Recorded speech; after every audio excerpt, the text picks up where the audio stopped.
For lesson 6.3, we are going to look at a new concept called logarithms. Logarithms are used to help us solve problems where we do not know an exponent typically. We've had some other strategies to help us with that. We're going to look at a new one today. So the key concept here is if you know b to the y power equals x, then you also know the log with base b of x is equal to y. So putting this in some context is usually helpful. If I know 2 to the third power is equal to 8, then I also know that the log with base b, which would be 2, of x is equal to 3. Right? So I can trade those things out. So this is an important concept. We can switch back and forth. Right? This one here is called exponential form. Right? B to the y power equals x. And this one right here, this one that starts with the word log, is logarithmic. We're going to look at how we can use that concept to help us solve some different types of problems. So before we can do that, we need to just get good at switching between the two notations. So we're going to start off looking at some problems that are already written in logarithmic form, and we're going to switch them over into exponential form. And whenever we are working with this concept, the easiest thing to do would be to write down that relationship of, again, that key concept was on the previous slide. And so what I would do is I would write it right above the problem I'm working. Log base b of x is equal to y.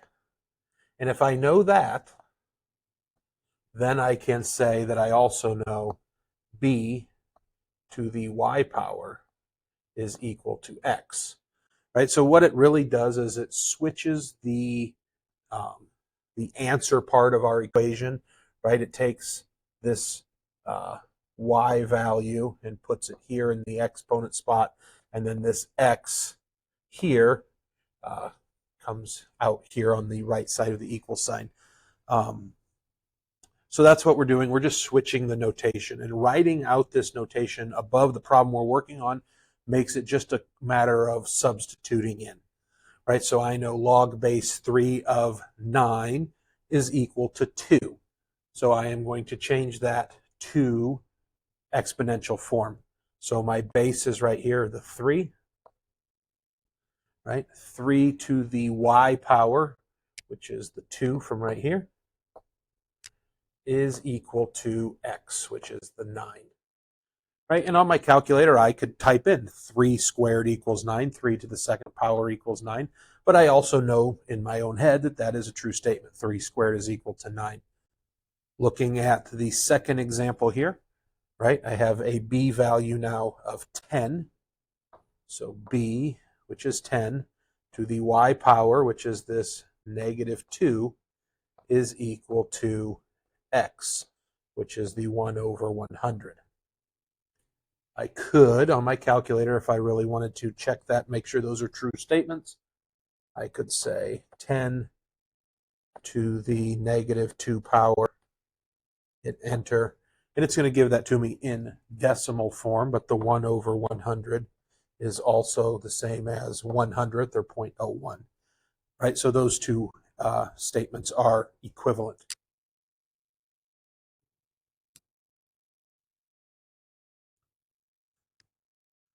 So in this next slide, we're going to look at switching from exponential form to logarithmic form.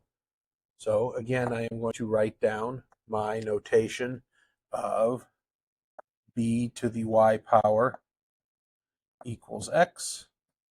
Right? I'm basically just labeling out the 5 as the b, the y the 3 is the y value, then I know then that the log with base b of x is equal to y. So looking here, my b value is 5, so this is going to be log base 5 of x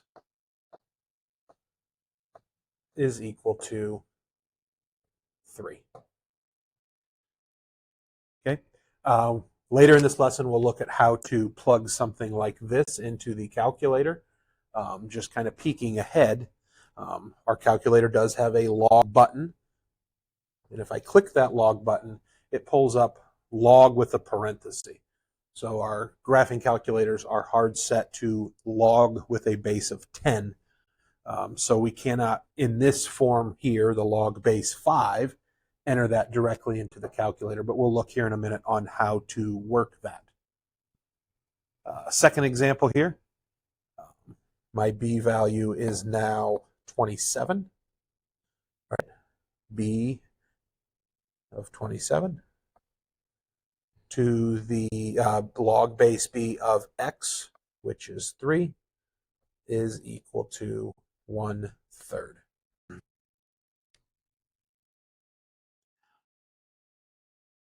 So looking at the next part of the lesson, sometimes it's helpful to, when trying to solve a logarithm or an exponential, to switch between the forms.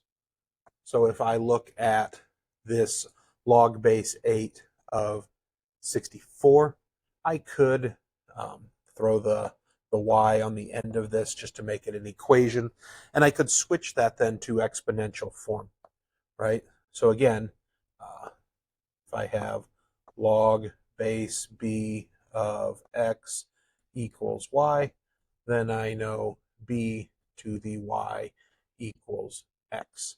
Right, so I can take this 8 and make it my base in my exponential equation, and my exponent is y, and that is equal to 64. So I could pretty easily, on my calculator or even in my head, say, well, I know that 8 squared is 64, so my y value is 2. Down here in example 3b, I can switch this to exponential form. 2 to what power is equal to 32. So I could do some guess and check, right? On my calculator, I go, let's try 2 to the 3rd, right? That's 8. Oh, that's not enough. Try 2 to the 4th, 2 to the 5th, right? I could do some guess and check.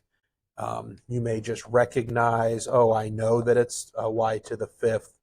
And that's a fine strategy. We could also use our table function on our calculator.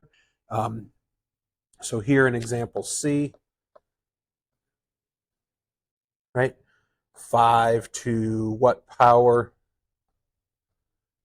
is equal to 2/10, 0.2.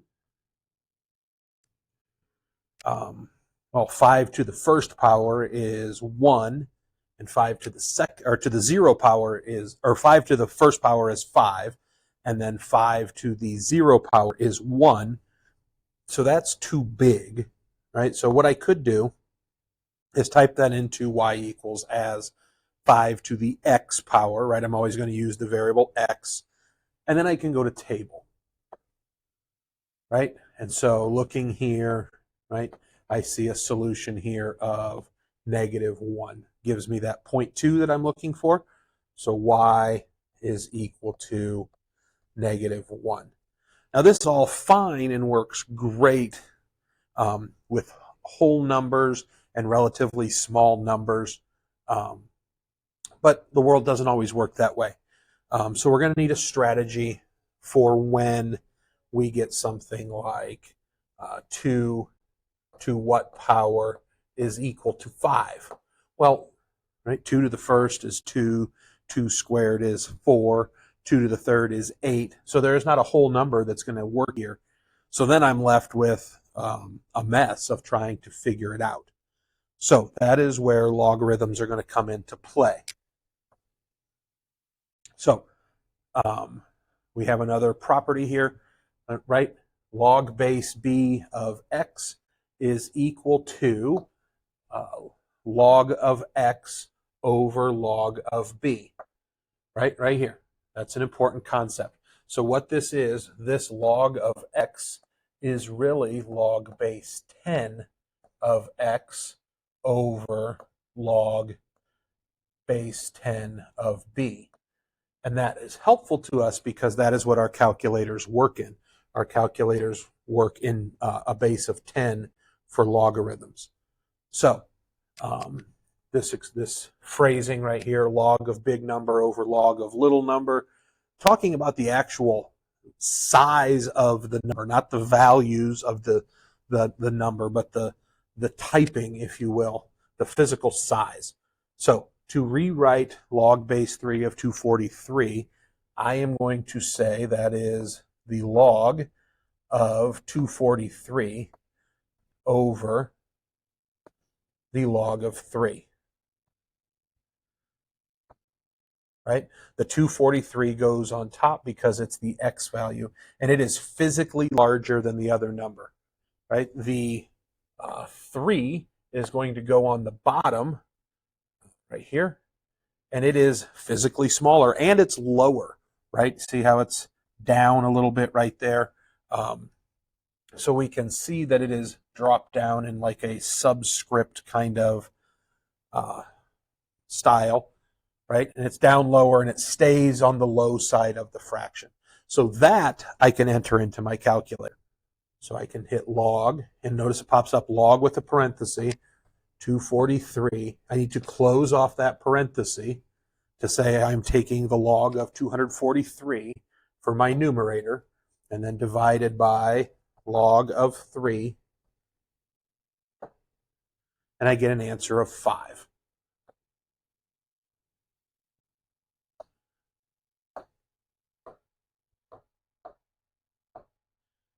Okay, down here in example B, I'm going to take the log of the big number over the log of the little number. Now this one I could solve pretty easily without using a calculator. I could switch it to exponential form, but let's just practice it up.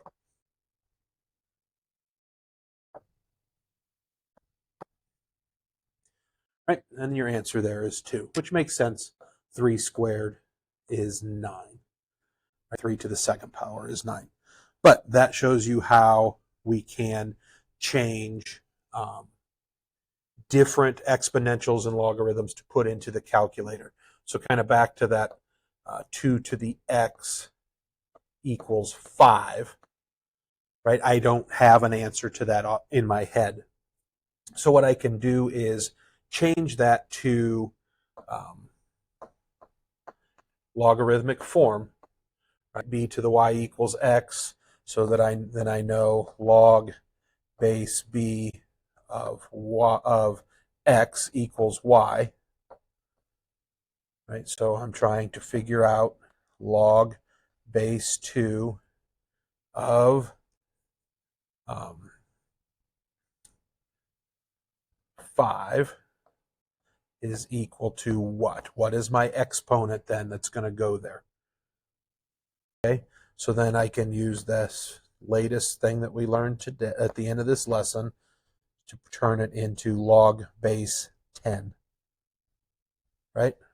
So I can type that into my calculator.